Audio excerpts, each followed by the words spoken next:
Hello, everybody.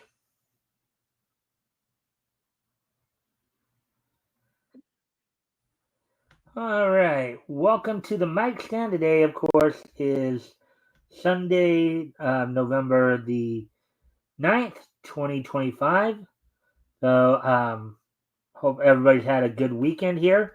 Um, Before we get started, of course, as we wait for more people, I'm going to hand the mic per se over to Metal here to give him a chance to introduce himself, promote any project he's doing. You know the shtick, right? Right, Metal? Maybe. I was thinking about something real quick too about the name of your show, right? So it's the mic stand and your mic. So when you're on, when your audio's coming through, does that make you a hot mic?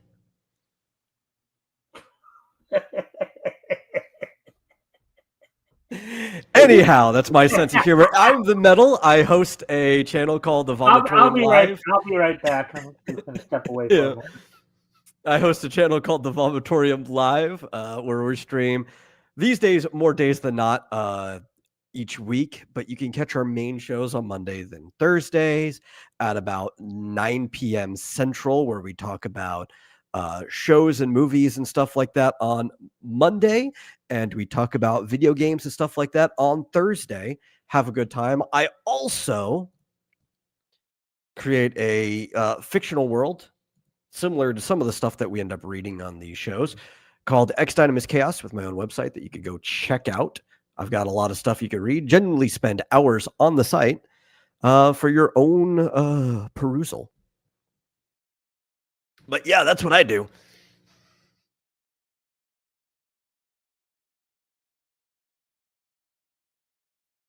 And apparently Mike has to go recover from my sense of humor. I do not apologize at all.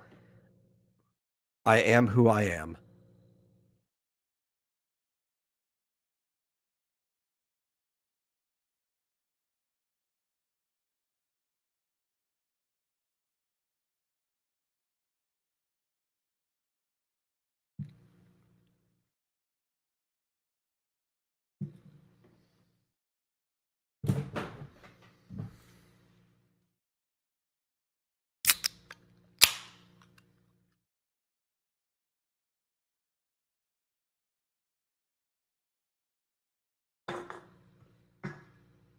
Oy. Well, Mike's gone for quite a long time. Figured to be back from now. Did I kill him with that joke? We're just going to be here forever, you and I.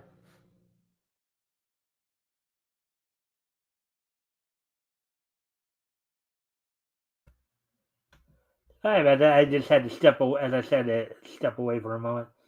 So, well, there's the link to his YouTube channel, everybody, and there's a link to, I guess, his comic.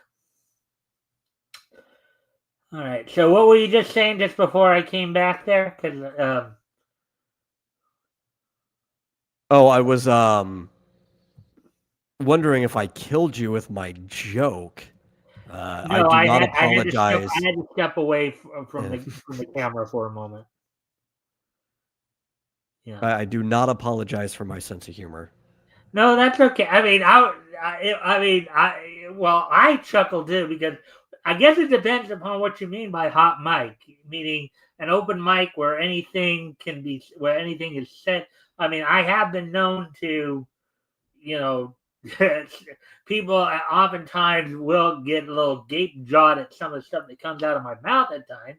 Now, if you're meaning it Oh, in I the was just talking in the technical term as somebody who has a theater background working on equipment, right? When a mic is on, when a feed is going through it, it's called that it's hot, right? The mic is yeah, hot. yeah. Well, basically, the idea there, I get what you're saying there, and that's the first meaning I was interpreting Yeah. it as. But I know there could be another more, let's say, lewd interpretation of that. Like, I could be a hot mic in terms of women all lining up wanting to be with me. Well, I mean, I don't know if I'd go that far.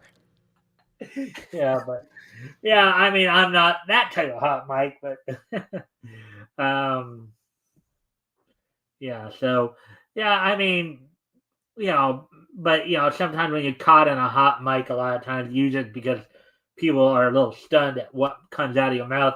I've been known in these 50 years I've been on this earth, you know, have a thing or two said that people have been a little gape jawed about. It just kind of goes with the territory of being who I am, right? Yeah. If you say so. All right. So, anyways, anything more you wanna mention before we get going here? Um, Only that, like I was saying before we came on, that while we're reading stuff from the publisher for Archie Comics, earlier days, most of my favorite characters aren't coming around for like another 20 years. So Hmm. Yeah. I'm a big Melody Valentine fan, but she doesn't exist yet. Yeah. I mean, well, Archie doesn't even exist quite yet. I know. Archie, I don't think is going to be coming out for another, I don't know, year or so from this point, right? Year and a half from this point, because we're in July of 1940 right now. So and we're at Pep Comics number 8. Yeah, it'd be a little over a year because Pep Comics number 8. I don't think Archie made his debut until Pep Comics number 22. That's 14 issues. That's an issue a month. That's a little over a year. So, Oh yeah, we won't see Melody until 63. yeah, all right. So, anyway, all right. So, here's what's on tap for tonight. As we were mentioning here, of course, we're going to be reading comics that went on sale in July 1940 from what we know today as Archie Comics, what was known then as MLJ Magazines. We'll be covering stories from um, Blue Ribbon, Volume 1, Number 6, Pep and Zip Comics, Volume 1, Number 8. So, again, if you haven't yet, if you guys can help out by liking and sharing the stream, see if we can get some more friendly people to engage, that'd be appreciated. Also, if anything here grabs your attention, feel free to comment and or ask questions. We'll try to answer the question to the best of our ability. Of course, it goes for both the YouTube and the Rumble viewers. So, and as I said, for those particularly on YouTube, we have the links up from have the links that Metal shared. If you guys want to go check out his channel and his works there we go with that. And now, why don't we go ahead and get started then with our first. So let me go grab first book we're going to do here.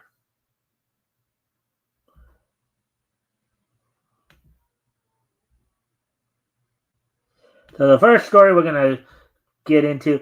Did you want to read along tonight, Metal, or did you just want to do commentary? I'll probably default to commentary. All right. And as you know, as always, if anything here catches your attention, feel free to chime in at any time to give your commentary. So the first story we're going to cover tonight is Orangutan. And it's been a while since we did Orangutan here. Blue Ribbon Comics, Orangutan, the Wonder Dog, Hercules, Modern Champion of Justice, Action, Mystery, Thrills number 6. And introducing Richie the Amazing Boy Richie, the Orangutan Kid, brand new. All right, so let's get into this then. Orangutan, the Wonder Dog, by Ed Small and Joe Blair, with Richie the Amazing Boy. Due to his almost human brain, his super keen eyes, sensitive ears, and an erring sense of smell, Orangutan has earned a nationwide reputation as quote unquote the Wonder Dog. Now, in the offices of Mammoth Studios in Hollywood, Rang and his master, High Speed, each detective are called to confer with producer Sam Wingold.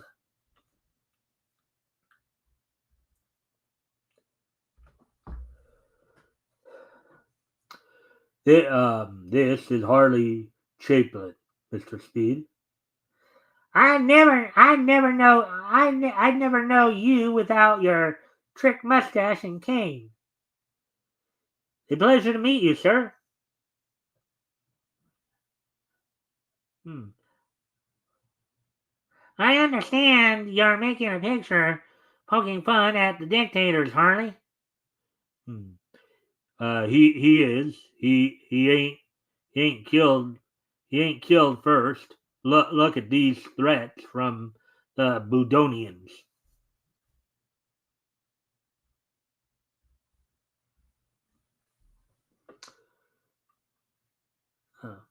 Okay.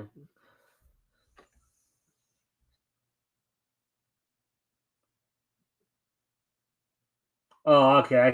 I think I mixed it up a little bit. Harley's the darker haired. I should have realized that, but anyways. You see, Harley, these bunsters resent the fact that my makeup is really a caricature of the European madman. And who was the European madman? They may be referring to. You think, Metal? Benito Mussolini. It could be him, or it could be No, another. obviously, it's Adolf Hitler. It's always Adolf Hitler every single time. They're not even subtle about it. It's still Adolf Hitler to today, and nobody's subtle about it. They've threatened to kill me before I finish my picture. Excuse me, Wingold. Here are the final takes on Stark Rabel's film. Just put them down right there. Look at Orangutan right there in the far right there, up on the desk there. Yeah. He almost does look like he's standing. Well, I know he's standing on his two legs with his forelegs there balancing on the desk there, but it almost makes it look like he's standing straight up, doesn't it? He thinks he's people. And we know a number of doggies that think they're people, right? Yeah.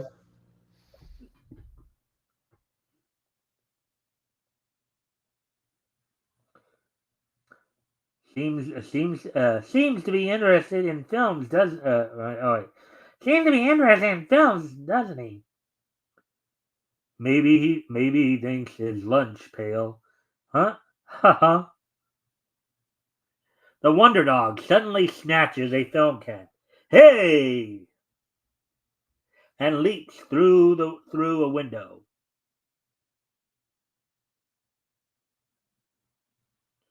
Help! He's chasing me! Look out! He's after me now! Mad Dog! Oi! He's went nuts, huh? Or he went nuts, huh? Wait a minute, Sam. While Orangutan holds the crowd at bay, the film can explodes. What the? It's a bomb! So he knew something was up there, didn't he? Well, dogs do have a very keen sense of smell. I think there's a problem with this page. Yeah, just the way they put it together, it looks like just. Well, I think it's actually just missing a piece. And we're seeing the page that's supposed to be behind it. Yeah, this will fix you, mutt. I'll kill you I'll kill anyone who makes a move. In another moment, In another moment, we'd all have been killed. That man who came brought the cans. Or that man who came brought the man who brought that man who brought the cans. I never saw him before. Too bad the explosion erased the scent. Rain could have trailed that guy otherwise.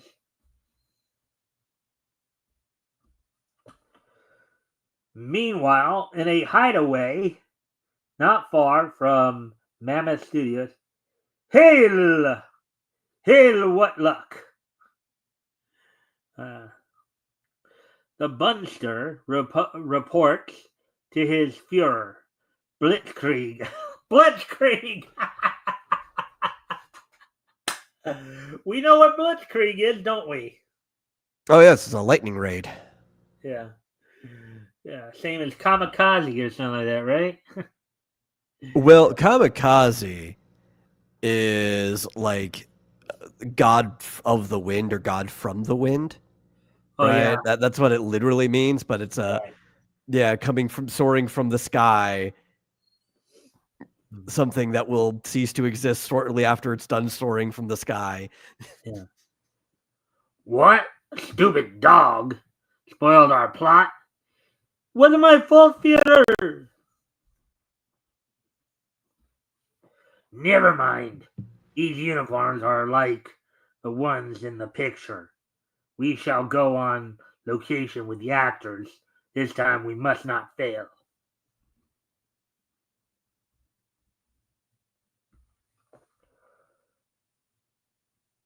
Here we go again. Portion of the page kind of. You know, this is the dice you roll when you're reading old comics. Yeah. Sometimes they don't always. For the location, you and Ring need protection. Hey! A little later. Now you look more like yourself. This is a firing squad sequence. Places, everyone.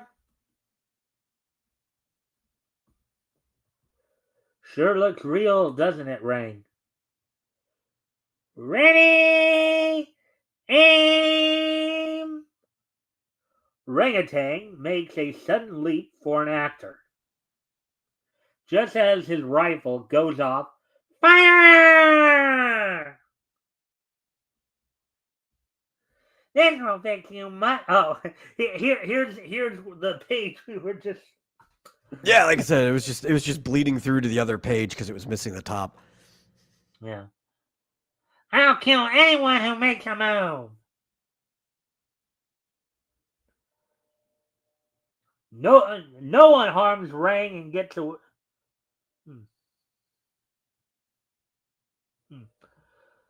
No one harms Rang and gets away with it. Okay, you asked for it. Suddenly, from out of nowhere, just as the Bunster is about to escape, the amazing boy overtakes him. Rang recovers in the nick of time and helps the amazing boy subdue the Bunster. I give up. Call this dog off. Just rest quietly and you'll be all right. Though wounded, High staggers forward. Nice work, Rain. And you too, son. Say, you look familiar. I used to be in pictures. A lot. But now I just do bit parts. Now I remember. You're Ricky Waters. You're Richie Waters. The movie's Amazing Boy of several years ago. Well, at least we caught you before you killed anyone. I'm just a decoy. While you've been chasing me, my comrades have kidnapped Harley Shapelin. Now, Let me ask you something. Let's see. Um, who do you think Harley Shapelin is, or possibly Could based be on? Chaplin. Yeah, It sounds like Charlie Chaplin. actually, that according to the notes I read on this, that's exactly who it is. Yeah, So, it's not that hard to come to like if you know his name, it kind of just when somebody doesn't want to say somebody's name, so they make a rhyming version of their name. or to just so they don't get busted for like using a person's name and Yeah. character without their permission or something like that. What I like here though is it shows that the certain aspects of filmmaking never change. Where like even back then, it would have been an obvious bit that a kid was once like a child star, but then he kind of grew out of the thing that made him a child star, and he just plays like bit roles. I mean, that same thing happens today still. Yeah, I mean, I have kind of heard that happen before with other like child stars or stuff like that happen too. It's kind of funny because you mentioned that because I think I did. Um, I don't know. I watched a YouTube video or read something about a former child star who did that. Um, but anyway, I don't remember who it was. It's very common where it's like, I was a cute little lovable kid. I had acting chops. But then, maybe puberty wasn't as kind to me as other people. So now all I can do is get bit roles or something. Yeah. Well, I know like Eve Plum, for example, after playing Jen Brady on the Brady Bunch in her later years, she actually went on to play Fudge's mother in Fudge. Mhm. I don't know if you remember that Saturday morning show. It wasn't a cartoon; it was a live action show, but like it followed the adventures of a little kid named Fudge. So, if you don't believe me, look around. Harley Shapelin, he's gone. Gee, hi. What do we do now? Rang may be able to pick up their scent if. Hey, you're hurt. Call an ambulance, somebody. Rang Rang likes you, Richie. Work with him, and maybe you can find Shapelin. I will, sir. From now on, Richie, it's up to you and Rang. All right. Hi. We'll do our best.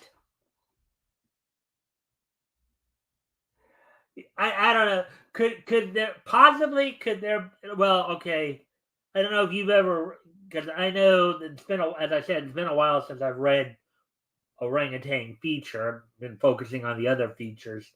But I've never read these characters before. yeah. Well, High was the one who originally. I wonder if this is one of those cases where because High and Ring were always partners up to this point. I wonder if they're now going to switch it up to now Rangatang and Richie will be the Mm. partners. Yeah, I could see that.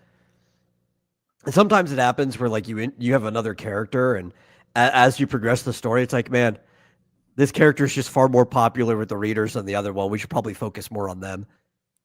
Well, I can see this too because you're going from an adult and a dog, probably a young a guy is probably 20s, maybe early 30s at his oldest, and a dog, to now basically a kid and granted, Richie here looks like he's probably like maybe a teenager, 15, 16, because they Oh, said I he think was a they're former. implying he has to at least be in his teens, right? If he was formerly like a child star.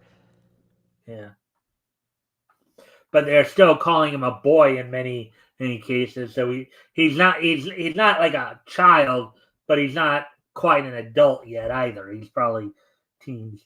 So let's go back where Shapelin was last, right? Good boy. Here's where Shapelin lost his cap. Now you have the scent. Let's get him. I could see that too. Also, dog stories. tend to appeal to younger kids more than they do to adults, right? A lot of these stories, like obviously they're always trying to get the younger market, right? That's one of the big comic reading markets, especially back at that time. But there's some stories that appeal to kids and adults or whatever. I think dog stories always just have more of appeal with kids than they do with adults. Yeah, especially when you have a boy and his dog. When you're talking, Yeah. Lassie, Rin Tin Tin, DC. I think in the 50s would actually come out with Rex the Wonder Dog as well. Yeah. Like if you want a dog story to appeal to an adult man, it's going to have to start getting grittier. And I don't know if you can also sell those stories to kids, right? Stuff that's getting like I Am Legend level. And you're like, I don't know if I want to put that in the same comic as that a kid's reading. Yeah. Oh yeah, and a lot of parents would probably have a fit if you tried. Yeah. Maybe a hunting story. You could do like a hunter and his dog. I think that might appeal to multiple age groups. Yeah. Hours later, the Wonder Dog leads Richie deep into a forest. Say, I think I've been around here before. Yes, that's our scout cabin up there, and somebody's in it. Oh, this is kind of interesting. So they have the arrow pointing down to this, and then and I don't know if they're gonna do some kind of S here or something like that. I would think. Yeah, I think so because they're looking in to the people. So the windowed expression kind of implies that you should be moving into the panel that they're looking into. Yeah. But Bunsters, I'll have to get help. Inside the cabin. Good idea bringing Chaplin up here, Blitz. Yeah, this troop don't come to camp for 2 weeks yet. And by then, Troop C is at its cabin down here. Down here away. Come on, Ray. At the camp, the amazing boy tells the story. Okay, Richie. We'll help round them up. Come on, gang. Remember the plan. Remember the plan now. Let's go, Ray. They lead Troop C toward the Bunster hideaway. Quiet, fellas.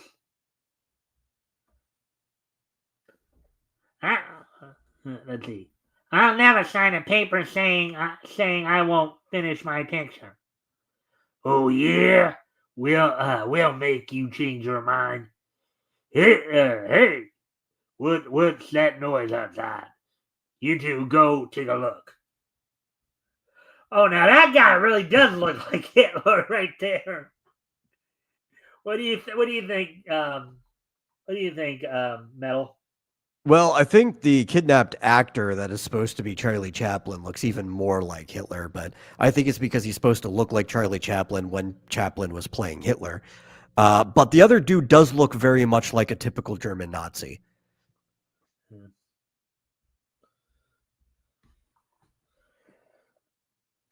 As the two Bunsters rush out,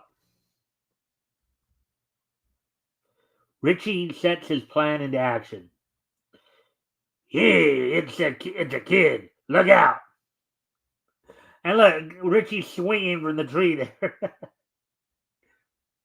Troop C carries through with the plan. I'll shoot. Ow! But Blitzkrieg chimes his entrance. Okay, you kids, up with your hands. Gosh, there was another one. But the Wonder Dog has not been fooled. Oh boy. Blitzkrieg about to find out that pulling a gun on those kids not a bright idea, is he? Oh yeah, that's a very protective dog. He takes Blitz by surprise. And Chaplin is rescued. Thanks, boys. I'm glad they just didn't give these guys really stereotypical German accents, as fun as that would have been, right? Because he could have been like, "Unke Kinder, up with und Hans." Oh, you mean in the dialogue there? Yeah, Hmm. because I was No, not you. Like, they didn't even write them with like German accents or anything. They're just speaking normal English. Like, these are American recruits that are sympathetic to the cause or whatever. brown shirts basically. Yeah, yeah. All right. And a state police barracks down the road. We'll take these bunsters there now. At the police barracks. What? What's all this?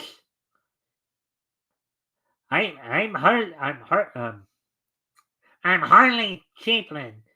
You can put these bunsmen in jail and throw away the keys. The charge is attempted murder and kidnapping. At the Los Angeles hospital. Well, you two did it. Chaplin can finish his picture. Time to leave, son.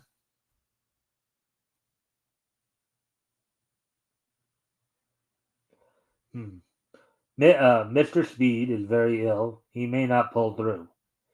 Gosh, Doc, he's got to get well for Ring and me. Will High Speed recover? And what new adventures await Orangutan and the Wonder Boy, the Orangutan, the Wonder Dog, and Richie, the Amazing Boy? Read the next issue of Blue Ribbon Comics, The Secret of the Shield, revealed in Shield Wizard Comics. Watch for it at your newsstands. Steel Sterling, Man of Steel, every month in Zip Comics. All right. So with that, so we're finished with that story. Overall impressions, Metal. I mean, it got kind of interesting at the end, but I'm definitely just like not the right age group to enjoy a dog comic. You know, like I was saying before, I don't think this is bad at all. On a technical level, aside from panel layout, which is questionable at times, it seems like a pretty good comic. Yeah. It's just not for me. Yeah.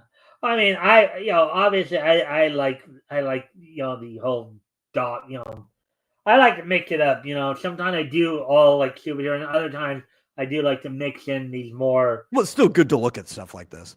Yeah, I mean, Yeah. and just see how they put it together and how what their overall perceptions of it were. So If I mean, I was 10, I probably would love this.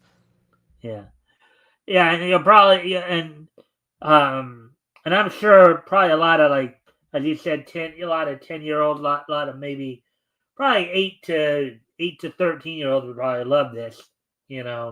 Um, Yeah, if I was like reading this at the same age that I would have watched a movie like Homeward Bound, mm-hmm, you know? mm-hmm. Or Old Yeller. Well, Old Yellow was Man, Old Yellow. No, man. that was kind of a dark story anyway. I wish I watched that when I was older and not younger. I was a young kid when I first saw Old Yeller, and I was like, they killed the dog at the end. Yeah, that was now because I saw it too when I saw it too as a kid. I think Disney, back in I think it was 1987 or something. Disney showed it as part of their like Sunday night movie package. I didn't realize years later that it actually came out years before. Like I think it came out sometime in the late 50s, actually. My English teacher thought it was a good idea to put that movie on for a bunch of fifth graders.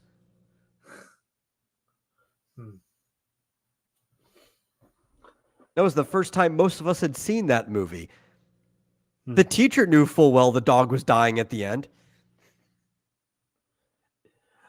Was there any kind of parental backlash from it? No.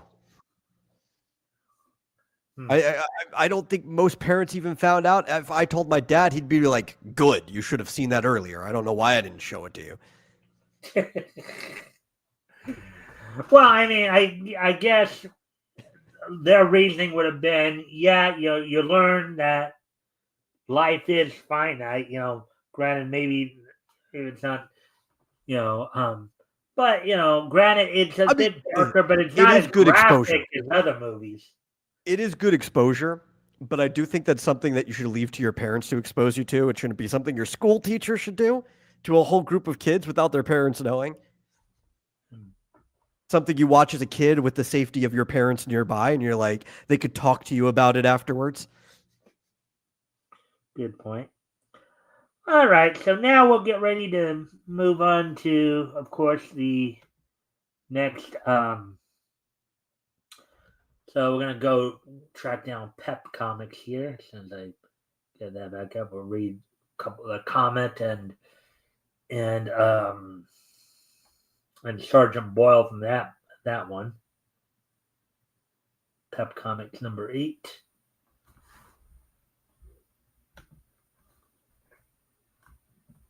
I guess saw an ad for archery.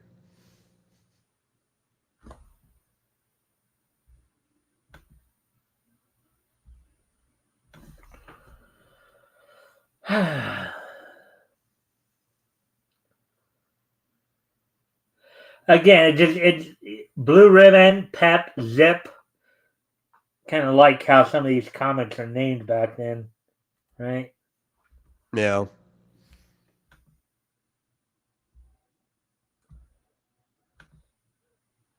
All right.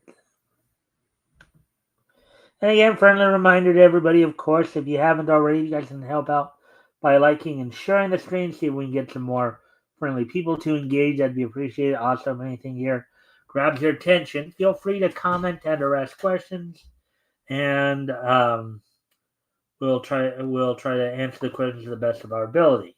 With all that being said, let's move on to the next story. And if you only know unfriendly people, don't bring them here, but you can drop that link to the vomitorium to them. I don't mind. Yeah. All right, so Pep Comics number 8, The Shield, G-Man Extraordinaire. Of course, we're not going to do him this time. The Shield was like their big seller for quite some time. Mm-hmm. When they were still doing a lot of the hero stuff. Yeah.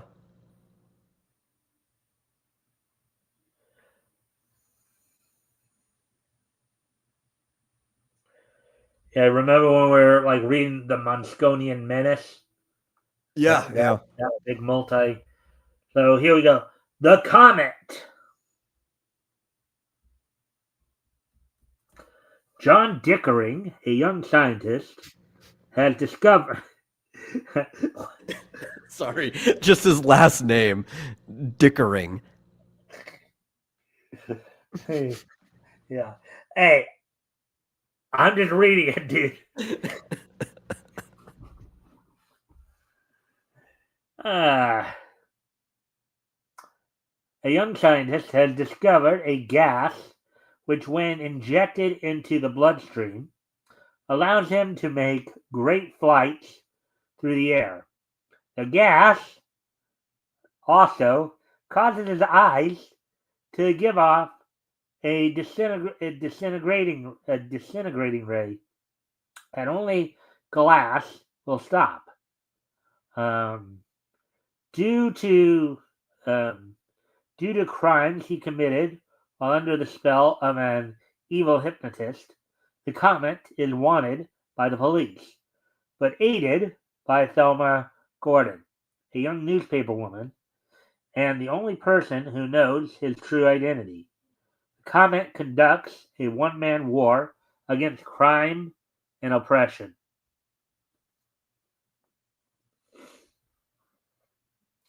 A crowded shopping district in a bustling eastern city. A booming voice blares forth from nowhere. Prepare to die! The Master speaks! Waves of high voltage electricity mow down scores of innocent citizens.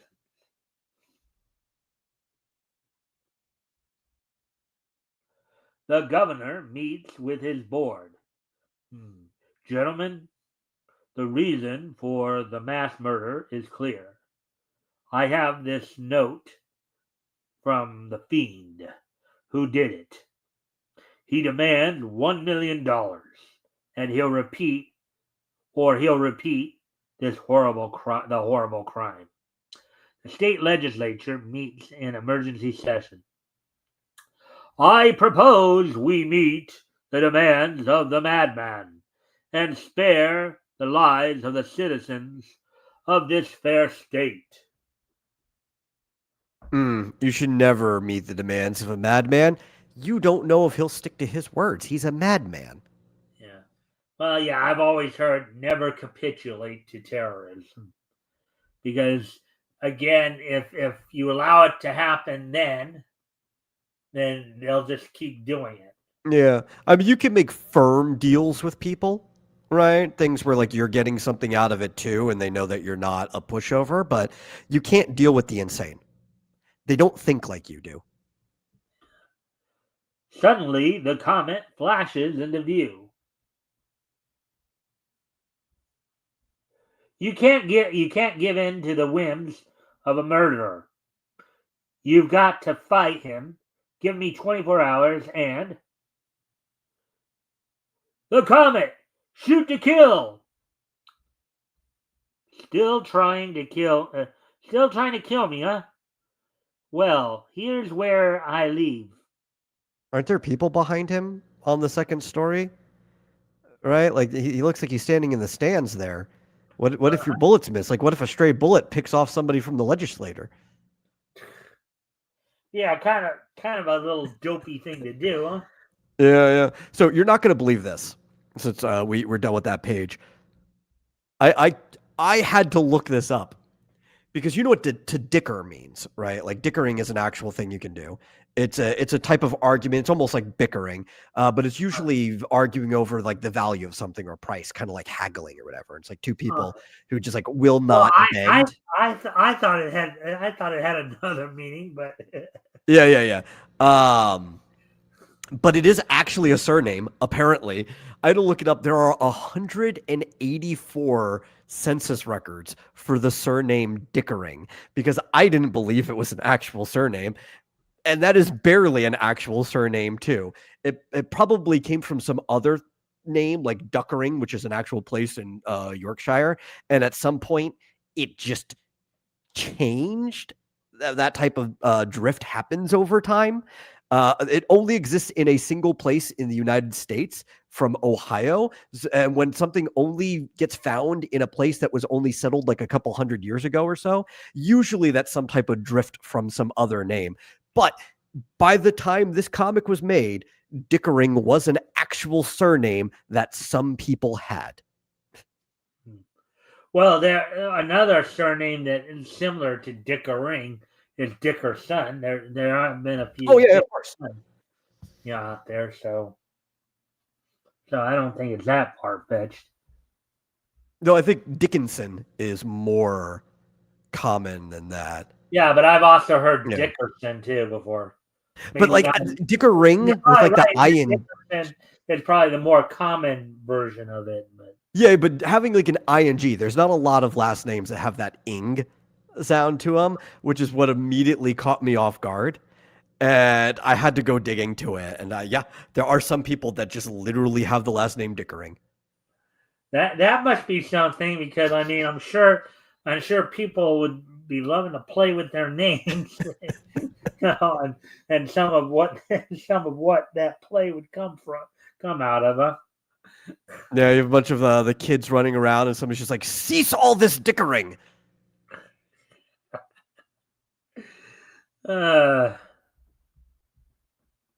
Anyways, enough with the puns here or what have you.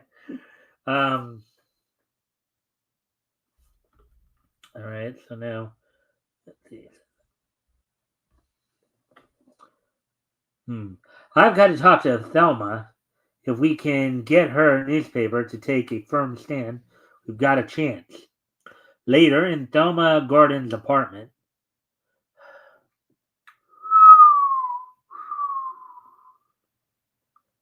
I agree with you, John, but the people are panic-stricken. If we only knew where that fiend would strike next. At that instant, the voice of terror booms. Prepare to die! The Master speaks!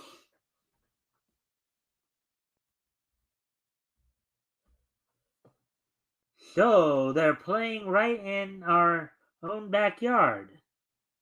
Above the crowded street, the comet lifts his visor. I hope this works.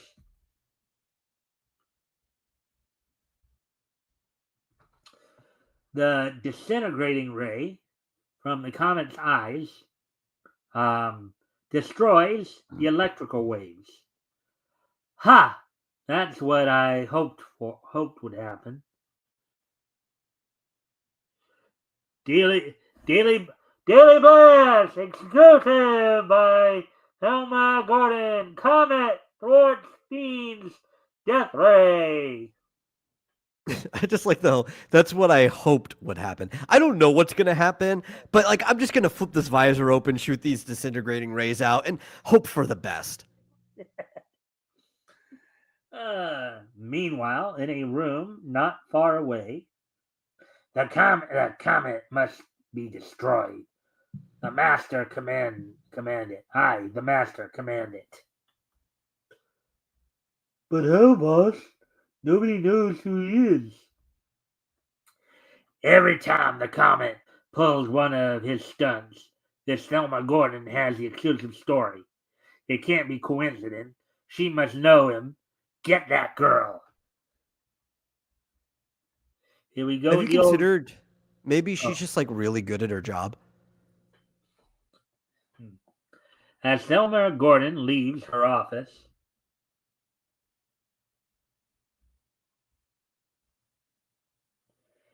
take it easy, Sense. You're coming with us, baby. No use, boss. She won't talk. Okay, now listen, sister. You're going to write a note to your paper. Is Thelma Gordon saving her life at the cost of others? I can't stand. Wait.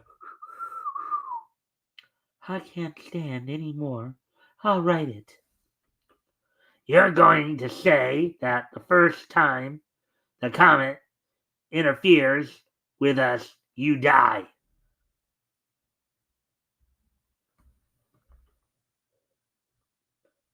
Bill, tear out the first page. Here's a note from Thelma, and we're running it. The Daily Blast. Reporter kidnapped by mass murderer sends note to paper. I am being held captive by a man whose idea of comedy is evidently to be so completely tenacious in his demands that the governor will cherish the lives of the man in the street to such an extent that the comet waits patiently for the evening paper. Then, our plan is working. Here's a message from Thelma. By reading the last words in each sentence, the comet discovers where Thelma is being held. So they picked up on they developed a code. Yeah, normally though, you need like a cipher to know which code you're supposed to be reading. You know, that could have been put earlier in the paper, but it would have been cool to clue the audience in on it. Captive, come to 10 Thatcher Street. 10 Wait. Thatcher. Oh. What? Okay, no. I was trying to think about this, but I'm like, oh no. That share could have been some other word, and you're adding that and share together. I was trying to think of the logistics of those actually being the last words in sentences. 10 Thatcher Street, huh? That's it, right below here.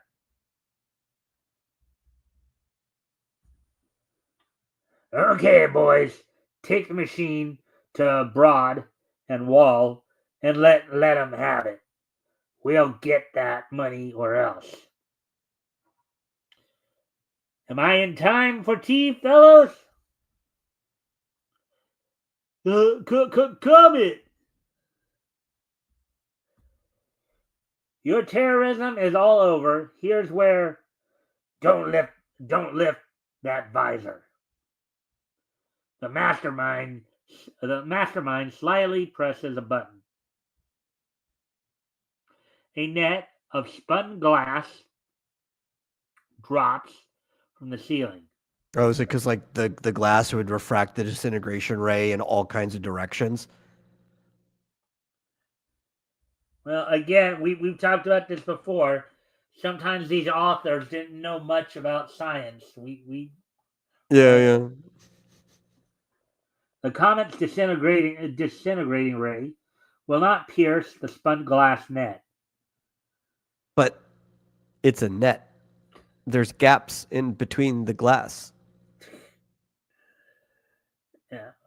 Well, unless they somehow did it in such a way that they fill those with more glass. I don't know. Yeah, this is the problem. It's like, is the disintegrating ray made of light or is it not?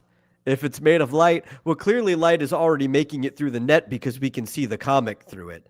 We're getting reflections of the light off of his suit and everything. So I think the ray will make it through just fine. I'd be more worried about the glass refracting back. I think the comic should probably be immune to his own disintegrating ray, but I don't know that much about the comic. Yeah. You see, Mr. Comet, we are prepared for everything. Who are you, anyway? Haven't you heard? I'm the master.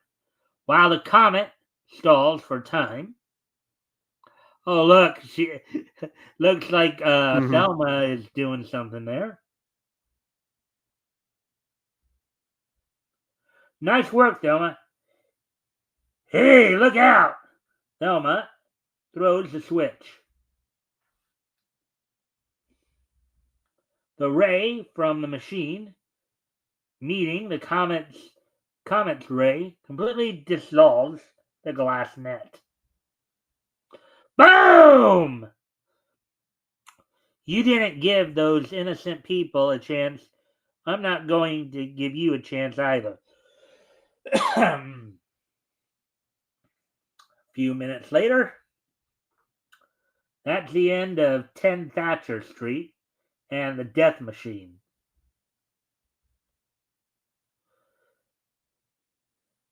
Extra, extra! Comet wipes out Mastermind.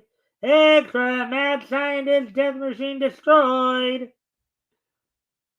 Extra, Comet wipe. Okay.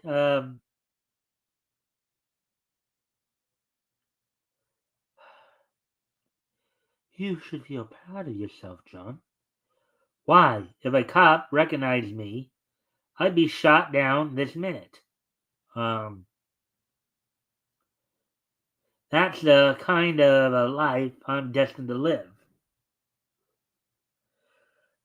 More adventures of the Comet in the new issue of Pep Comics. All right, so overall impressions, Metal? Well, it's ridiculous. That's not an insult. Especially considering the spun glass. I mean, basically it's just fiberglass, but what they had access to back then, I'll assume that they're comic characters. They could just make fiberglass before modern fiberglass existed. I think the comic would still be able to just like rip it apart with his hands because he's a dude who can fly and shoot laser beams. I could probably rip that apart with my hands. But aside from the ridiculousness of the plot, it flowed well. I don't know why they were trying to shoot the comet and possibly other legislators in the like Congress building or whatever of their state, but sure. Well, we know, we kind of do know why they were trying to shoot the comet. They just didn't think that, oh wait, he's in front of people, we might actually hit other people. They were trying to, because that, if you remember at the very beginning of the story, there's that box that said, I guess from a previous adventure, that he committed crimes while under. Oh no, I get that. I'm just trying to think like why they want to risk shooting the legislator unless they have the mentality that there's no such thing as a good politician. So if there was a stray shot, maybe they would just be doing the world a service. That could be. And those sentiments were had back then, just as they are now. They're probably, I don't know if they're more or less prevalent. I would say they're more prevalent now than. I think it's probably always been the same. We like to uniquely think that our politicians are horrible, but if you go back, it's like, no, people always hated the people running their countries. All right. So anyway, we'll get ready to move on to the next story, which and we're actually still on just under an hour, so we're making good time here. So now we'll get down to Sergeant Boyle. I like the title art for that Perry Chase Press Guardian. I like the fact that the letters are actually like newspaper. People don't do that anymore. Yeah. That's good title art. Yeah. Well, the Press Guardian was kind of a vigilante type hero, a mystery man type hero, but he didn't really have like per se any power. He just was one of those guys that just wore a mask and was an investigative reporter. Oh, we got people in the chat. Oh yeah. Oops. And we got Sabrina Carmichael in Apex Comics. Oh yeah, Sabrina, who I know. Hey Sabrina, I met her through Rex. Actually, she's going to be co-hosting with me on December the 7th. So, that's cool. So I'll actually have a female with me this time to do something. It'll be a nice change of pace. Yeah. Annette is funny. Mm-hmm.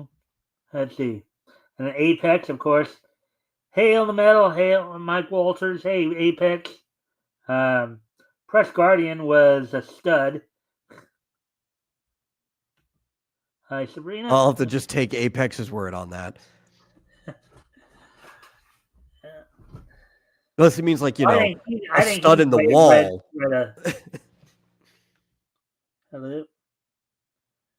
All right. And friendly reminder, of course, if you guys haven't already, if you guys haven't yet, if you guys can help out by liking and sharing the stream, see if we can get some more friendly people to engage, that'd be appreciated. Also, if anything here grabs your attention, feel free to comment and or ask questions. We'll try to answer the questions to the best of our ability. Yeah, it's the first thing any dad does when he goes to Home Depot and buys his first stud detectors. He points at himself, looks at his wife, and acts like it's going off. Okay, so anyways, let's get ready to get down to the food chain. Just trying to get down to the Sergeant Boyle feature, a little bit of military action here. There we go. Sergeant Boyle by Bureau and Sundell. Sergeant Boyle, American college student, joined the British Army to find excitement, and he finds plenty. And during that time, I bet. Yeah. Well, America wasn't in the war yet, so. Oh, yeah, but, Britain already was, so if you want to go over there and start finding trouble, you definitely could find trouble. Yeah. Citizens of Antwerp, at any moment, we expect German occupation of our city. Non-citizens are advised that the last train will leave for France at 3 o'clock. There will be no military resistance, therefore, no serious cause for alarm. My daughter Angel, she's in Antwerp. Must get her out before the invasion. Hey boys, here comes Fossil Face. Yeah, yes, General Tinwall. I'm sure he's the man for this job. Boyle, you must bring her back. Next, next to duty, she's the most important thing in my life. Rest easy, General. This job is practically a vacation for me. Godspeed, son.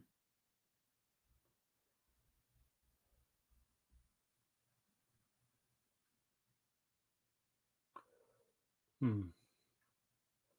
Miss Tinwall's in room 12. I'll announce you. Don't bother.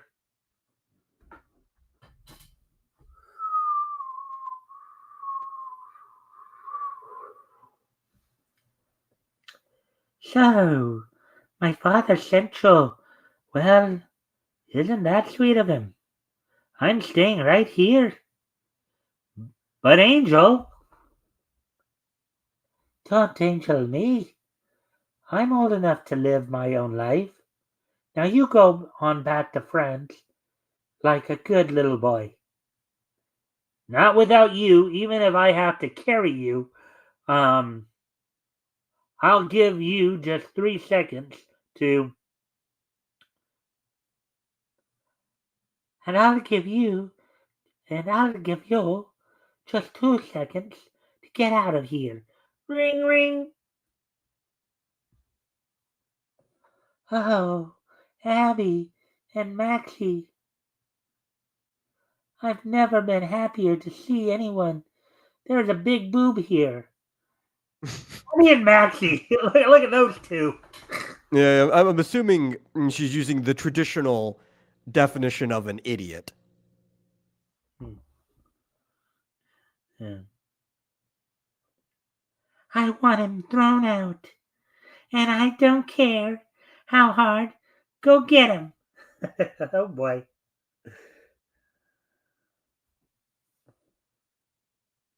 We don't like these going gonks on goings on. I think better you are taking a walk. Oh, they're finding out. Just sit down and think things over. Look at the one guy getting thrown right into the desk. There it looks like. Oh yeah, it's gonna. It looks like a sink, right? There's a toilet. That's a bathroom. He's going face first into the ceramic. Yeah. Ouch. I don't like your friends, and I don't like you. Who can? Who What cares who you class do like? you like? Oh, what was that? I would say that's the perfect response to that. Who cares who you like? Uh, I've seen it. Oh, and it looks like you. Oh, actually, it looks like there's a few things. Warning: I am a very homely woman. That's the spirit. Uh, did the writer misspell sergeant? I think it's spelled S A. No S. No, it is spelled with an E. Traditionally spelled Sergeant. Yeah. Most of our military ranks come from France, just so you know, from Napoleonic Wars. Yeah. Sabrina, we need you to play the female roles in these comics. You would be great. I don't know. I think it'd be funnier if she just voiced all the men and Mike voiced all the women. That'd be a very entertaining show. Hmm. That would be quite an interesting workaround, huh? It was crazy. Actually, talking about how we get most of our ranks. from France is we actually use the proper French word lieutenant, but for some reason the British are weird and they say lieutenant instead. Yeah. Look, babe, as far as I'm concerned, you can rot here, but I've got a job to do. And like she's like, crack! Look at that. I'll have you shot, you big baboon. You pig-headed brat. If we don't get out of here before the heinies come, we'll both be shot. Now, heinies, of course, is just another word for German, but of course, the funny thing about that is there's a kind of a funnier meaning for that. Remember, Oh right? yeah. It's also like a patoot. Yeah. The end, as it were. I don't care. Take your hands off me. I know what you need. Oh, there we go. Now, of course, that wouldn't go over well at all today. See what I he's don't know, doing? unless she's into it. Yeah. Well, unless she's got some kind of uh, you know, masochistic fetish for it or whatever. Yeah. Good morning. There's a lot of people who are into it. Okay, I'm not judging. It's not my thing, but just as long as you keep it within closed doors in the bedroom, you go to town. Yeah. Of course, I don't think that's what's being played out here. Obviously, it's more like a parent, getting at a child more than likely than that. But do I It's more start or do you, embarrassing than huh? anything to have I said it's more embarrassing than anything to have somebody like pick you up, bend you over their knee casually, and then start hitting you with a ping pong battle, not being able to do anything about it. You're like, okay, okay. And that's kind of what she says. It's like, Yeah. do I start or do you come? Okay, okay. I'll go.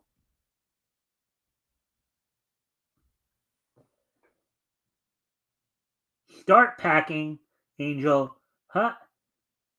You're more trouble than a barrel full of monkeys. If I had a girl like you, I'd join the Foreign Legion. Oh, I think he kind of knew what she was about to do, it looks like. Yeah. Sabrina says it would so go over today. It makes me think of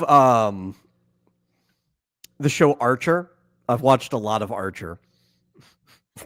And he's supposed to be like a parody of just how sleazy James Bond was supposed to be and everything. He's like getting together with all the women. And Archer actually has like this weird thing with a ping pong panel that shows up quite a bit.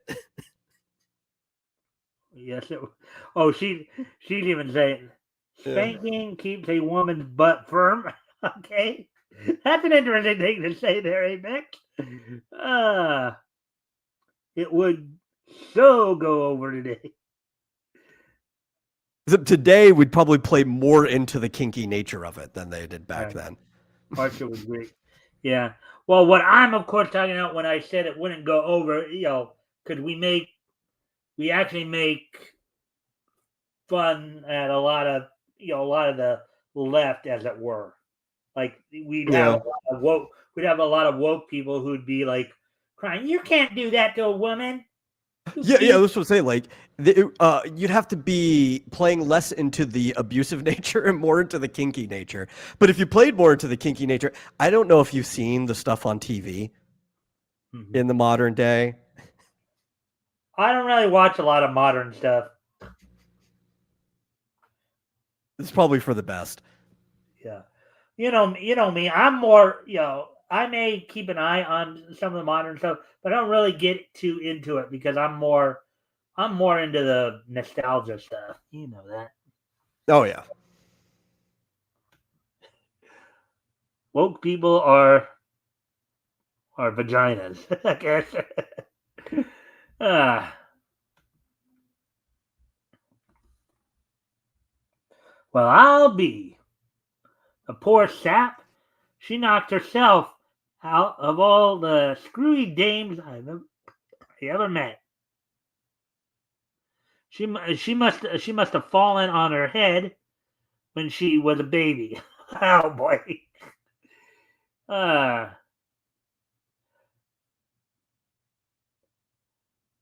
hmm.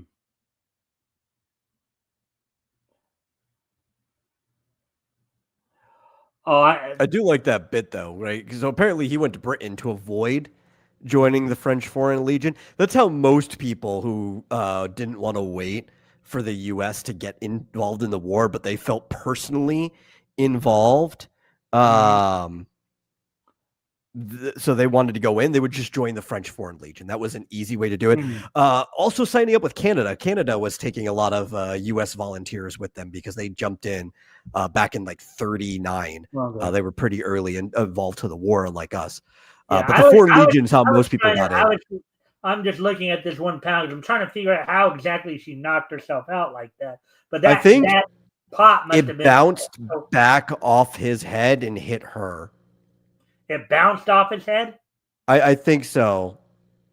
I think it bounced backwards and cracked on her. Uh, wow. Swish. Service door. That dizzy screwball. If she hadn't killed so much time, we would have been out of here before the sauerkrauts came. One two one two one two one two one. Twa. Hush. Quiet. Splash. Splosh. That bird was an aviator. Aviator. Me for the airport. That bird was an aviator. Me for the airport.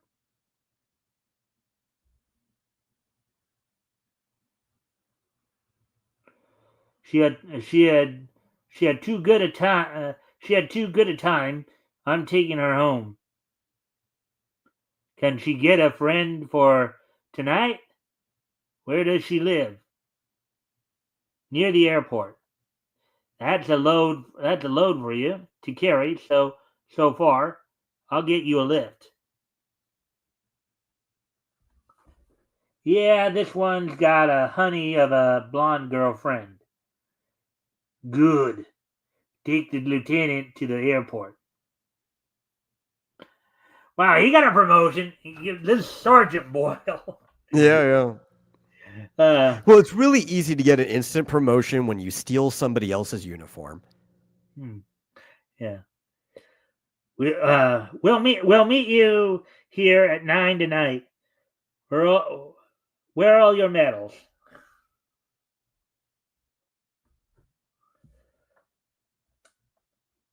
I want a plane, Major. I gotta take this dame home. Some doll. She got a friend? We'll meet you here at 9. Where are all your medals?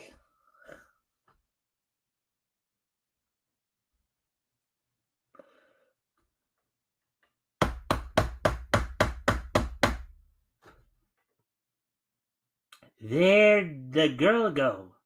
What girl?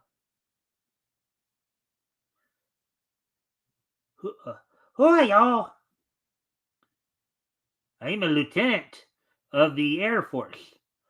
And he's got your clothes to the airport.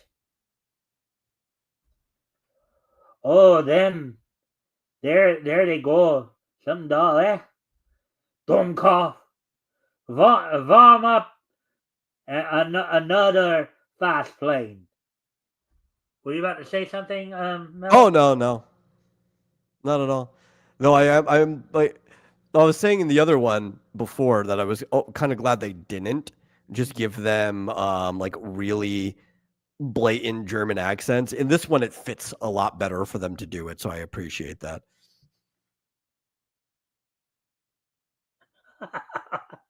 Oh wow! I think Sabrina's getting into this story. uh,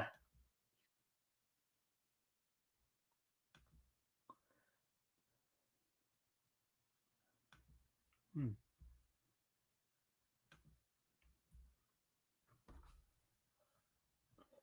Another flash plane. We mustn't let them land. And of course, look what you got on the tail there. No. Yes, I believe that is the Hindu Buddhist symbol for temple. Actually, I think it's something else. Don't you think? Yes, it just happens to look the same. Yeah. It's a Uh oh. swastika. Uh-oh. The British won't let me land, and that Heine's going to make it tough for me to be up here. Getting too hot for comfort. If I bail out, they may stop shooting below.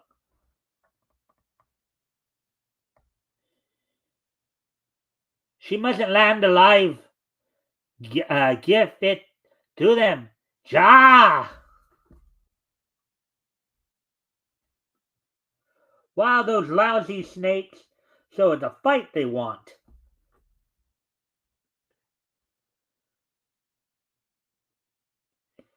He got us. He got us. Look, the motor. That's a good Ja! shot. Huh? So that's a good shot. Ja! Jump quick. It's like, I don't think shooting at somebody while you're parachuting with just like a normal deagle or something is the most effective thing to do, but I mean, it's better than doing nothing, and apparently he was a good enough shot to hit the engine anyway. Hey, it's Boyle. Take this dame to the general and get those guys. And furthermore, General, your daughter is the dumbest tomato I've ever met.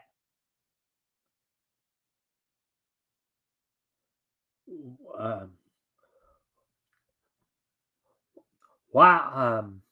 Wow. Let's see.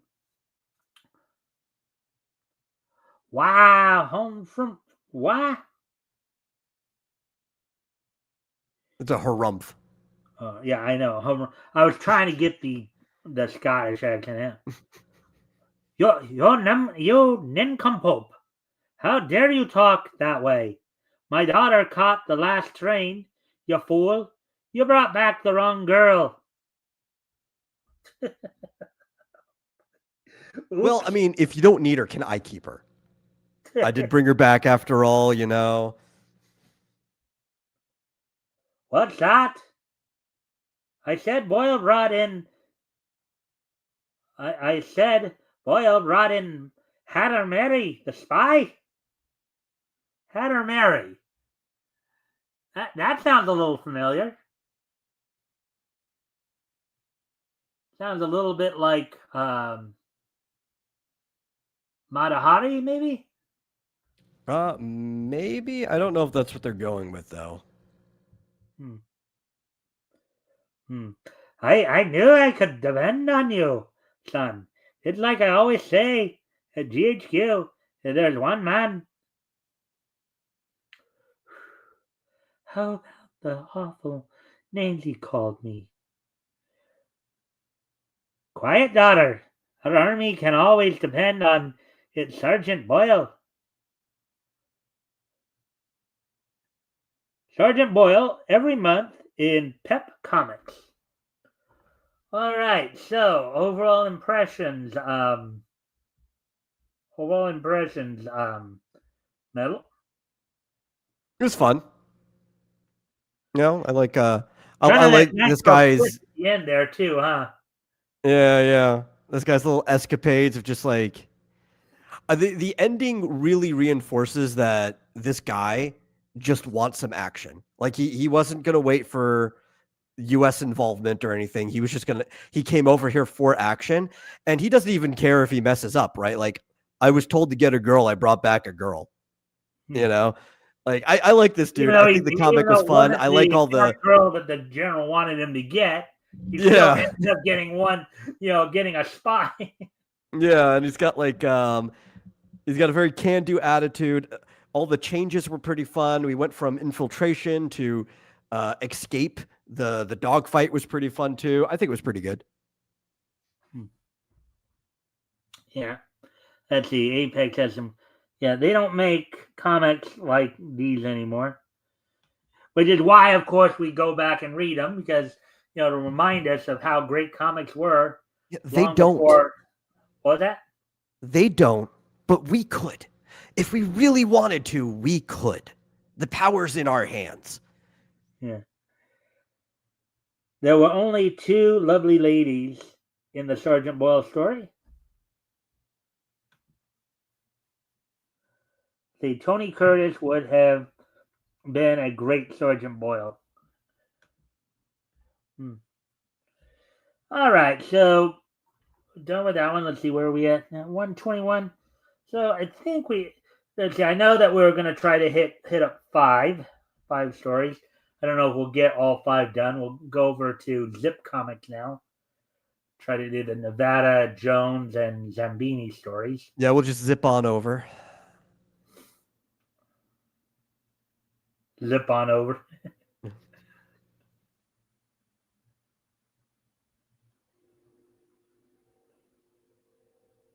And I hope everybody's enjoying the show. Again, a friendly reminder to everybody, of course, if you hadn't already, if you guys can help out by liking and sharing the stream, see if we can get some more friendly people to engage, that'd be appreciated. Also, if anything here grabs your attention, feel free to comment and or ask questions, and we'll try to answer the questions to the best of our ability.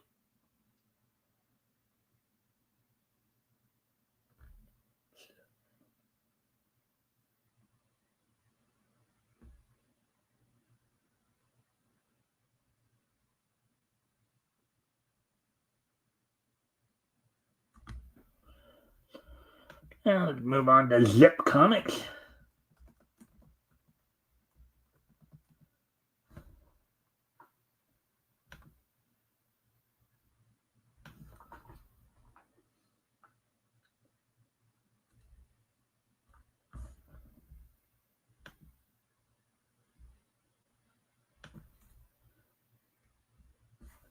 Steel Sterling, Man of Steel. Let's see now.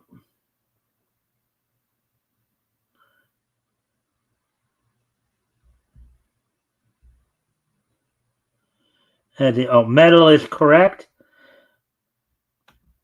We can make fun of comics like these again. Whenever we want. Mm-hmm. We have the technology. All right, so let me just check a couple things here real quick. All right. We can make them funner, goofier, zippier. Yeah. Zip, Pep, and let's see. Zip Comics, September 10 cents. Steel Sterling, Man of Steel, number 8. That's a good cover. Oh, look at that.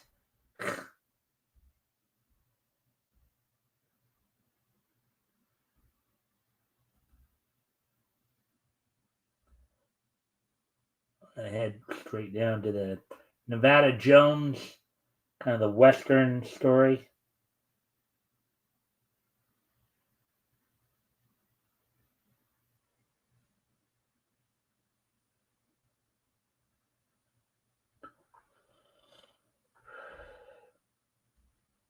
Scarlet Avenger.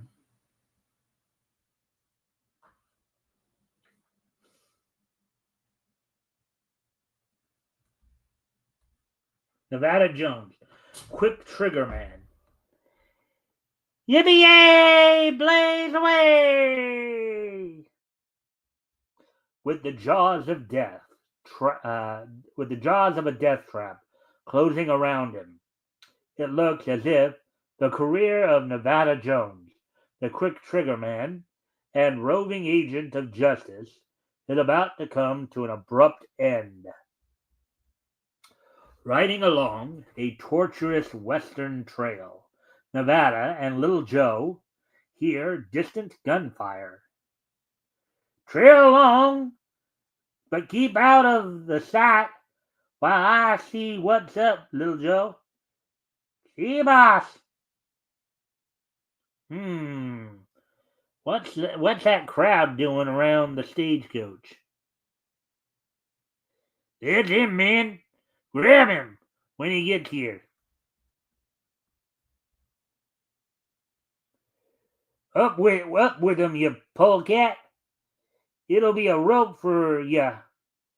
What's this about? Nevada is immediately hustled to town and thrown into jail. Well, I'll be. Someone sure is making a mistake. Well, to be fair, you did roll into town with a mask covering your face. Immediately suspicious, if you ask me.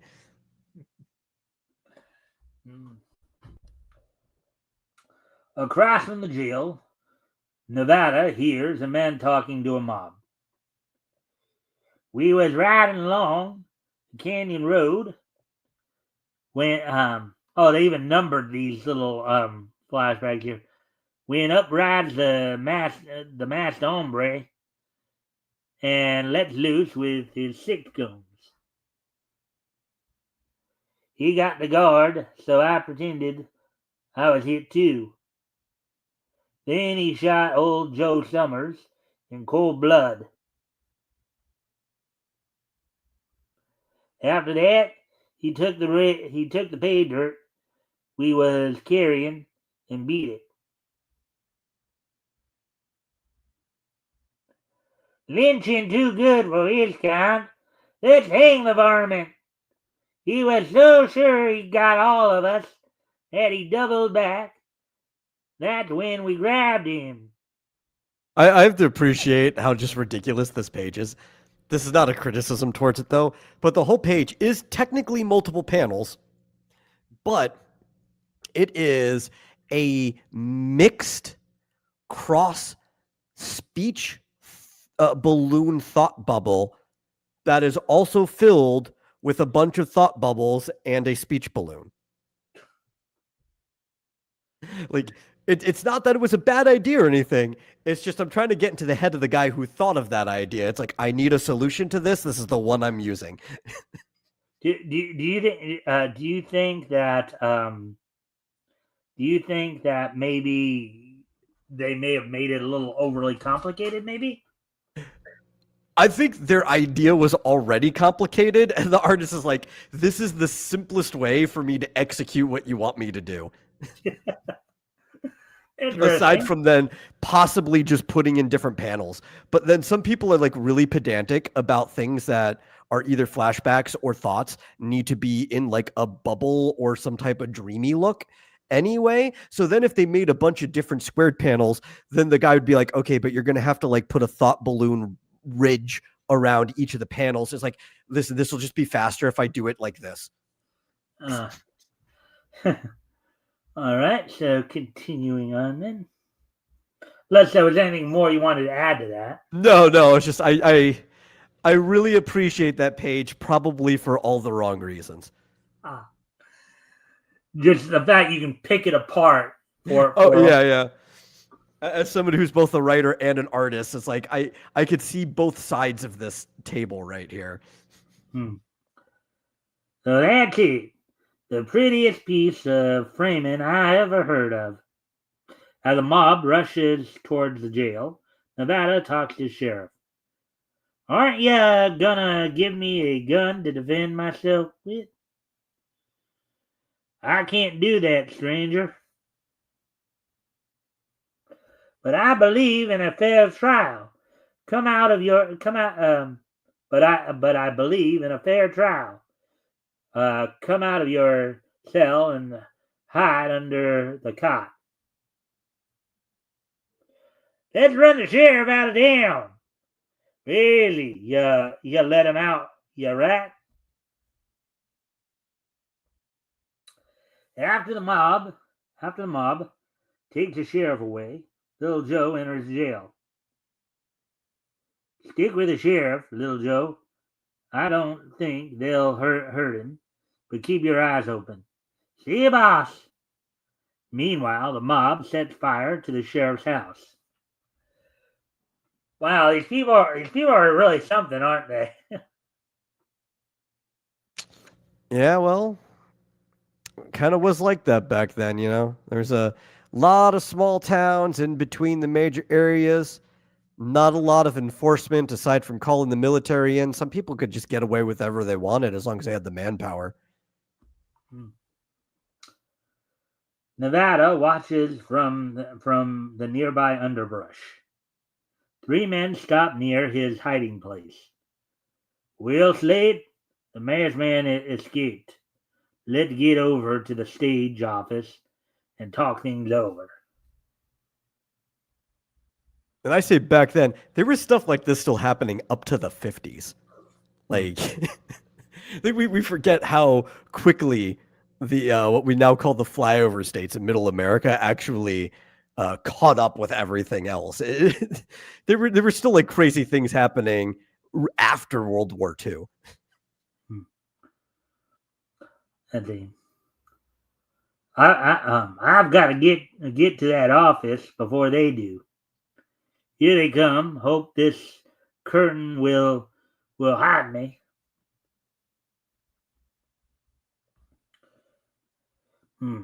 Well, Paul, one more job, Slade, and you and Smokey will hold up the morning stage. Kill everyone. They'll blame it on the masked man. It's a good idea, boss. Hey, look, someone's behind that curtain. It's me, you coyotes. Nevada springs to the attack before guns can be drawn. And look at that. Left hand right upside the guy's head there. Oh, that's a nice shot, too. I like the actual composure of a lot of these panels. Like, there's not a lot of background going on. Part of that would be limitation of coloring. Even if they did put background, it would probably still just be one color anyway. But you don't need it because it might distract from the actual posing and movements of the characters. And this is pretty good anatomy work compared to a lot of the other comics at the time. That we were reading at the time from the time. Outnumbered 3-1, Nevada is soon overpowered. We'll take him along in the morning. After tomorrow, we'll be rid of the troublemaker and have enough money to run this town. But in the morning, as the stage leaves, events happen which are unknown to Nevada's captors. Get on the stage, Sheriff, and don't come back again. Little Joe is already on the stage. Boss say, stay with Sheriff, so I go along. Meanwhile, the bandits in Nevada set off. You'll be found with a bullet hole in your head. They'll think the stage men got you before they died. Here comes the coach now, boys. Get ready. I'll take care of this hombre.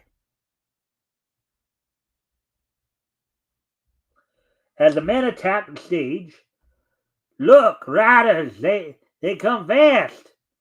Looks like another holdup. Get your iron out.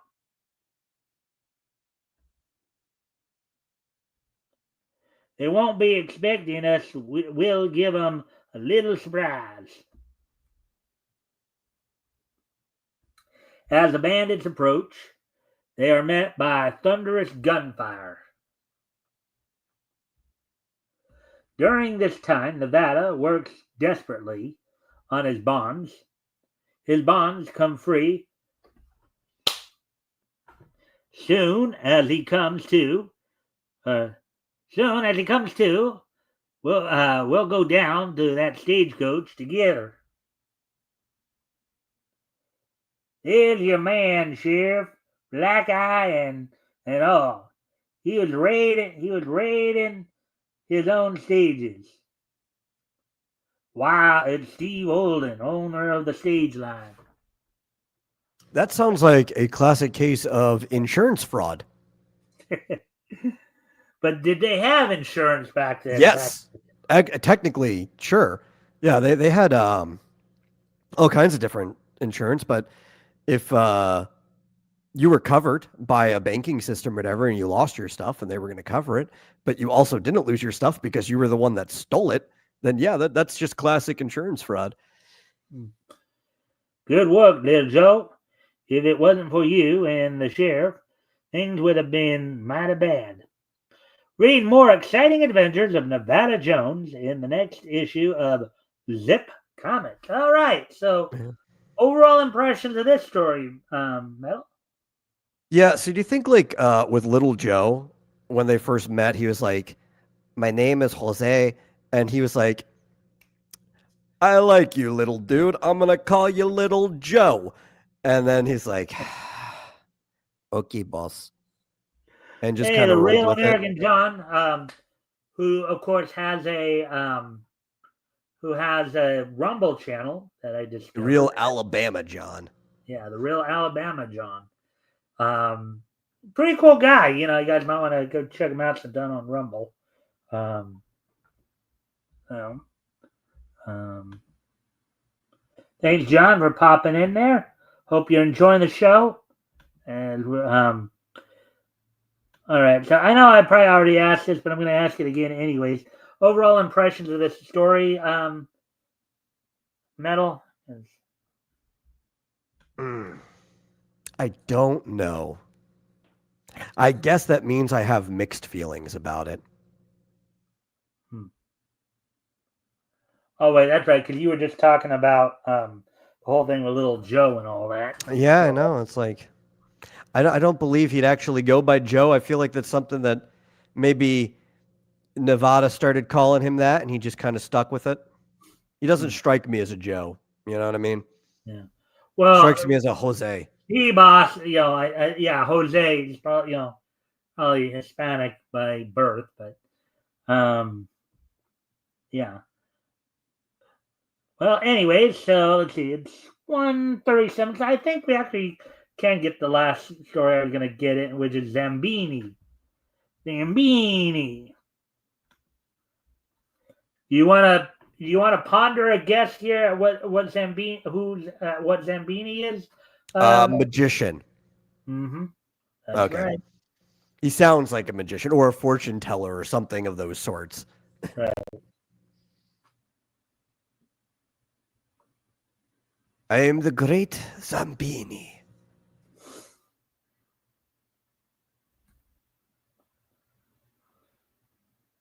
Buy my comic and watch as I make your coins disappear. Uh-huh.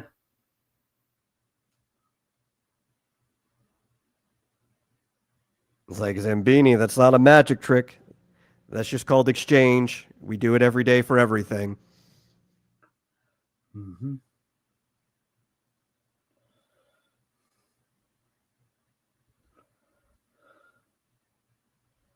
There we go. Zambini, the Miracle Man. I can't even make out the word in cursive there, so the little story by Joe Blair. Zambini, the Miracle Man, uses his amazing mystic powers only in the service of truth and justice. Continuing his annual tour of the strongholds of magic, Zambini arrives in Yucatan, land of ancient Maya ruins, sacred wells, and witch doctors. Yeah, the Yucatan Peninsula is that big kind of tumor-looking thing off on the side of Mexico that creates the bottom part of the Gulf. Yeah. Doesn't it lie between Baja California and Mexico? Isn't that where? No, it's on the other side. Oh. All right. We are almost to the ruin, senor. Bueno, amigo. I look forward to seeing Elihu Grant again. Another white man I shall report this to Macaw, the Machu Picchu.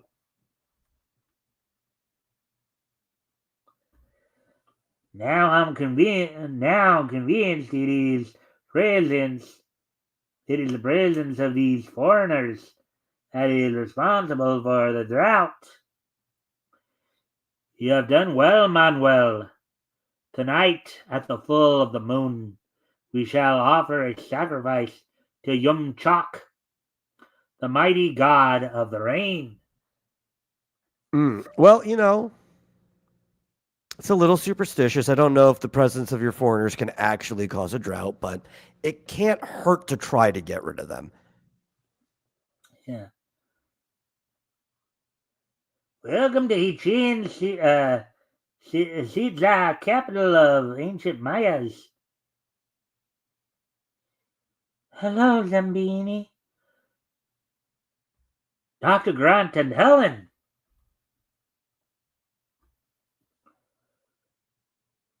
You are doing an admirable job restoring the place. But the natives are growing restless, Lambini. The long dry spell we've had has helped revive ancient superstitions. But come, I'll show you around.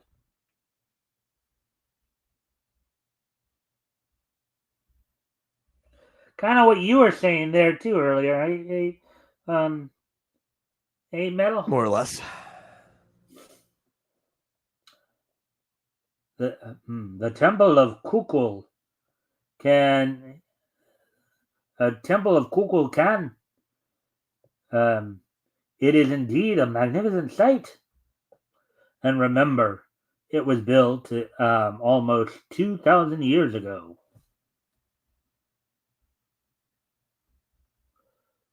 Are you ready, Lopez? See, they turn to go now. This is magnificent work you're doing, Dr. Grant. Oh, not down the stone stairs. You could ruin the stairs that way.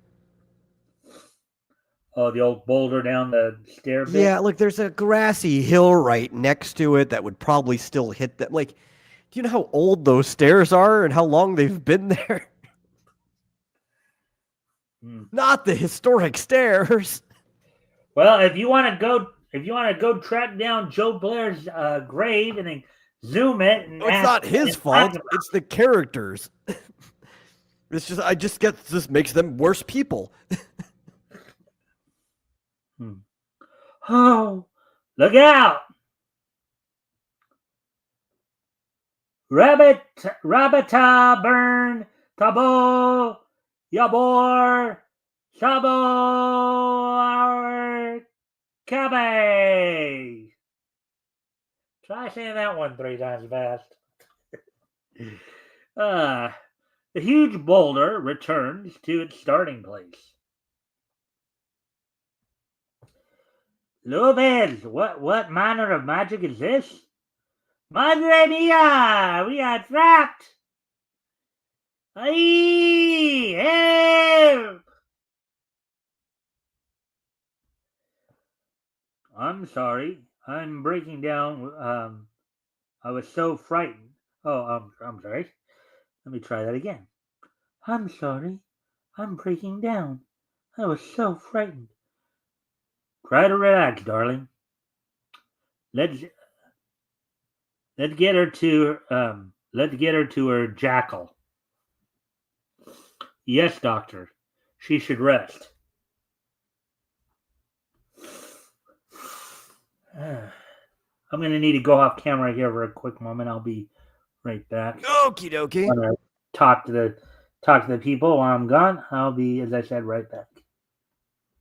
I will have to say, because this is something I usually complain about, most of these comics around this time that we read, but this one is doing quite a better job with handling the locations and even the beliefs of this area and the mythology.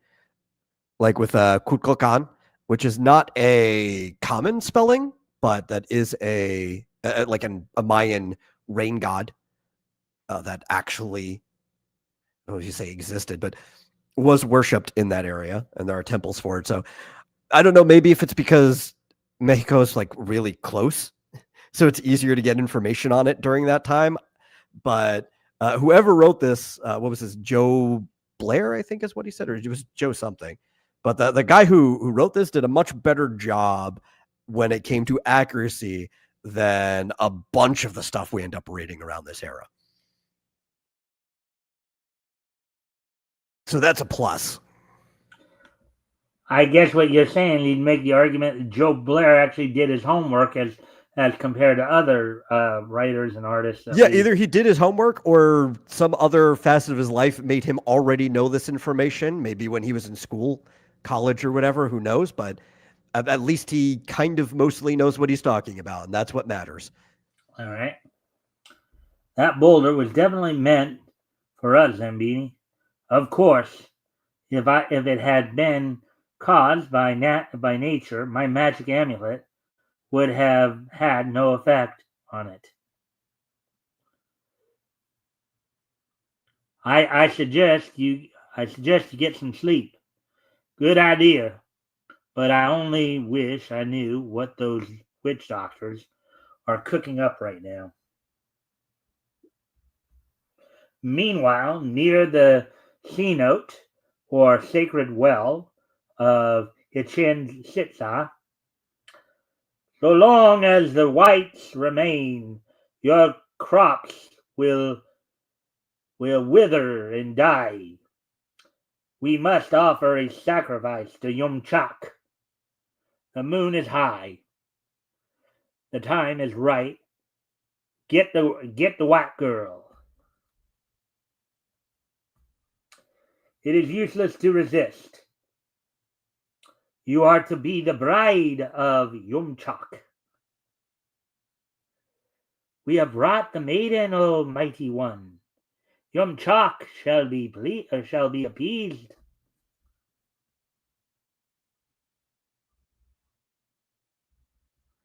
Ellen Grant is prepared as a sacrifice to the ancient rain god. Evil forces are working tonight. I can feel them. I'd better see if Ellen... Good heavens, she's gone.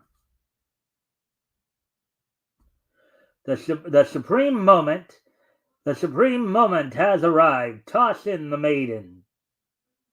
Stop! Stop! It is a stranger. Seize him. Yabo abarabe taber talabes. The miracle man changes his assailants into giant turtles. Oh boy. It's I don't know if that's a fortunate or unfortunate fate. Like, it could be worse. You'd be turned into worse things.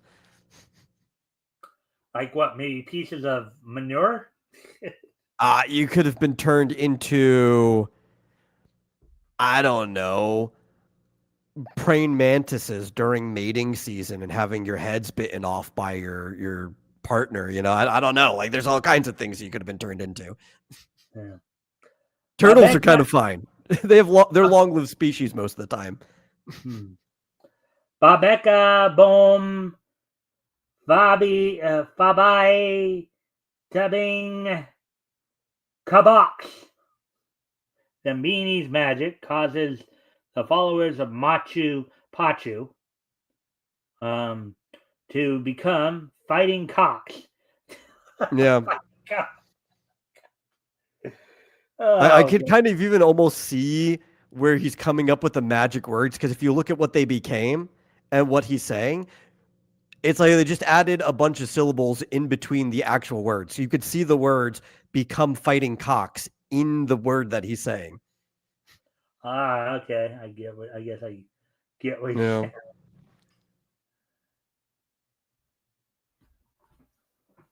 Your magic is too great for us. Oh, Zambini, you've saved my life. Helen unwittingly voids Zambini's mystic powers by touching him with her hand. Why, what's the matter, Zambini? Em- Zambini, what has happened? Do something. Helen and Zambini are taken prisoner. Yum Chak should indeed be pleased. Now throw them into the sacred well of Hichen Siza. The Miracle Man and Helen Grant are flung toward the dark waters far below. But the moment Zambini is released, his mystic powers return. Abbas! Wabe! Waba! Rabere! Rabbe Tabern! Which I'm pretty sure is just as we were return. I could see those words in there too. It's an interesting way of coming up with a magic spell. It's like, let me just type what I want him to do, and then we'll add some like extra syllables in there. Zambini's command causes them to return to the wall. They've decided to honor you instead of harming you. It's about time. Please do not harm us, mighty one. I swear never to practice ancient sacrificial rites again. The word of a Mayan chief is golden. I believe you. Helen, thank heavens you are safe. Don't thank heaven, thank Zambini. Thank Zambini. It's raining. But of course, you see, these witch doctors always wait until signs are favorable. Then they offer sacrifices when it rains. The natives believe it was caused by magic. In that way, they held control over the natives. The next morning, it was good to see you, Zambini. Do be careful on your travels. I'm afraid of black magic. White magic, Helen, is always more powerful than black. Further adventures of Zambini in the next issue of Zip Comics. Overall impressions of that story, Metal? I liked it. I think it was pretty good. I think, like I said, this writer actually kind of knew quite a bit of what he was talking about this time around. Kind of an uncommon occurrence during these days. Mm-hmm. Now, even like a weird thing, I think it works from an English speaker's perspective, even though I don't think Mayans would have said that. There was no god named Yumchak, but there was a god named Chak, which was a rain god, and Yum was Mayan for like Lord, right? So it's kind of like saying Lord Chak. And I don't think they would have ever said that. They probably would have said one or the other. But from an English speaker's perspective and how we use it, it makes sense. So I'm not going to judge it too much. Uh-huh. But like overall, I think it was pretty strong. I think the flow of the story was pretty good too. I think the characterization was good. They didn't treat the natives like idiots per se, just people who were easily deceived based on their own beliefs. Yeah, I probably I know you're going to ask this in a bit anyway, but probably the strongest story you read tonight. All right. Well, it's kind of funny you say that because we'll just segue right into that. So we read 5 features tonight. Of the 5 features, I pretty much already know your answer, but again, of the 5 stories, which one did you like the best or made the best impression, and why? Well, as I said, I think Zambini, the Miracle Man, was probably the one that made the best impression. And your reasoning and part of that was, though it was kind of close, I think while the story didn't impress me much, the Nevada Jones art was really good. But I think between how good the story was for Zambini and that the art really wasn't slacking, that was why it impressed me much, because you could have had like one or the other, but it was still pretty good on both fronts. All right. Well, with that half of it done, now of course we've talked about the one that you liked the best or made the best impression.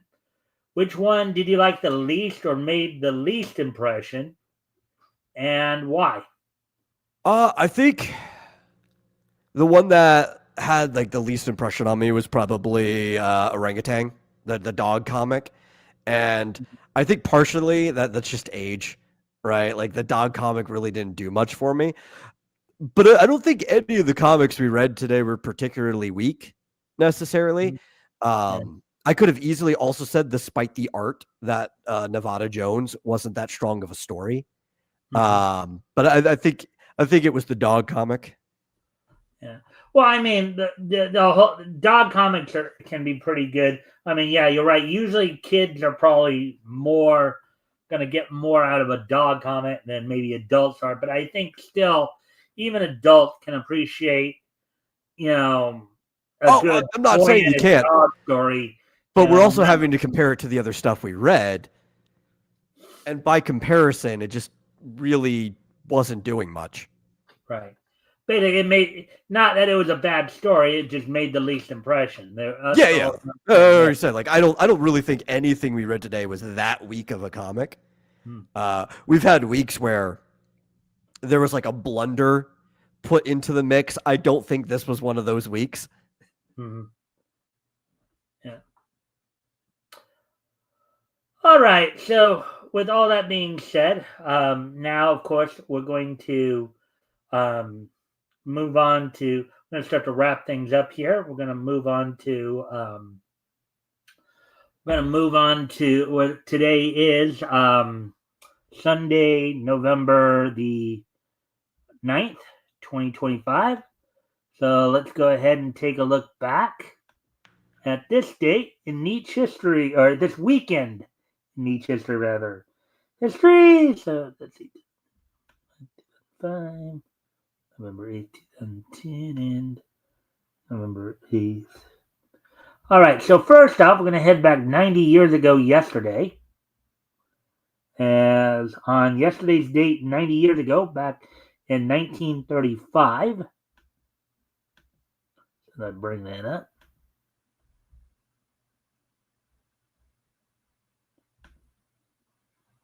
From Fleischer Studios, back 90 years ago yesterday, the animated short, so I get all the way back up here. The animated short Musical Memories premiered in theaters on yesterday's date back in 1935. An elderly couple recall their life while listening to music on the radio. So this is a Fleischer cartoon, and I've seen this one. Yeah. Oh yeah, I've seen it too. I mean,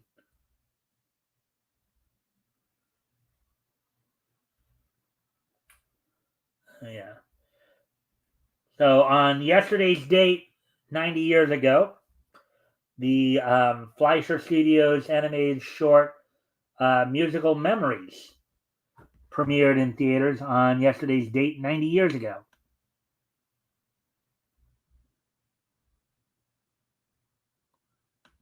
All right, now I'm getting ready to move on to the next piece in each history. And we move ahead to the year 2010 yesterday. So 15 years ago yesterday, in the year 2010. I know Rick would come in about this time and say, "What a jump!"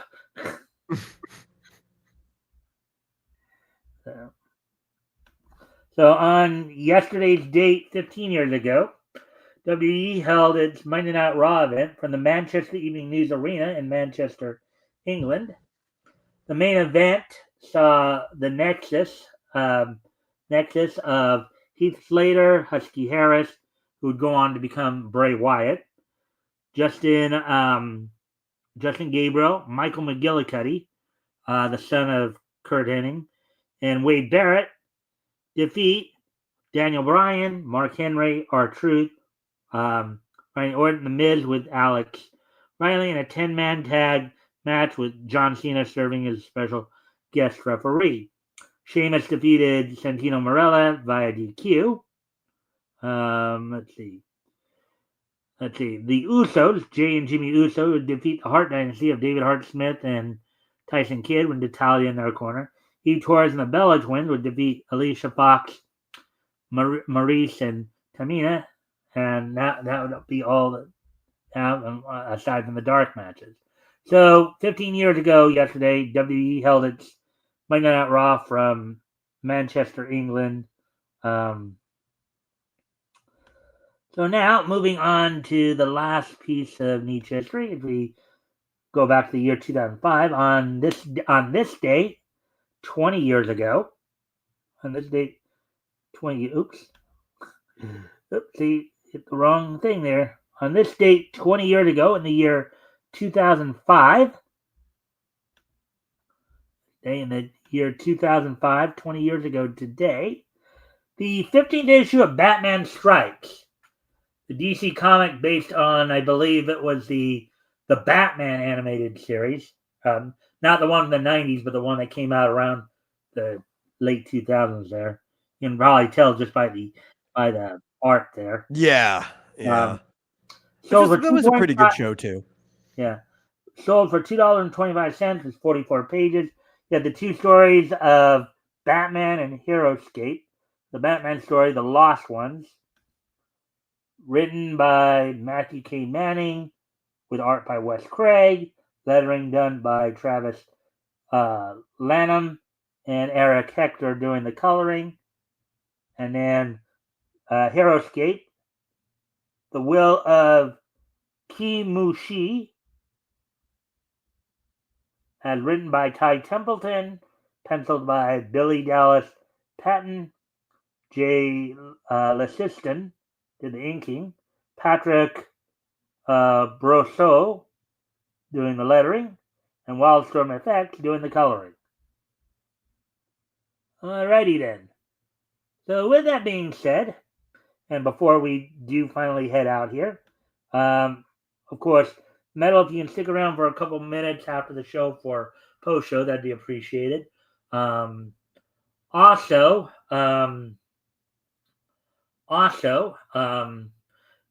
before we do head out, would you like to do any last-minute promoting of anything you're doing this week? Oh, yeah, just the same stuff. You could catch me most days of the week over on the Vomitorium Live, where, earlier in the day I might do some gaming, and in the evenings on certain days we do talk shows about, like, anime, movies, stuff like that, video games.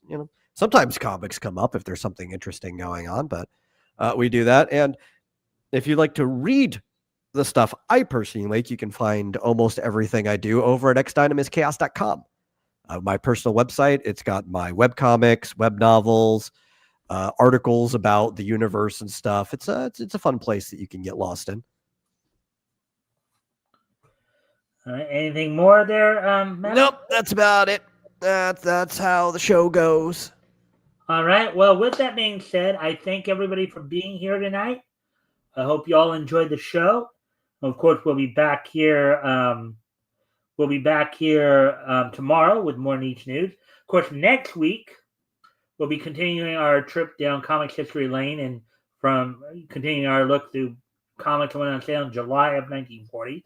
Next week, I will be joined, I believe, by Rex Christian from Devil Flyer Momentum.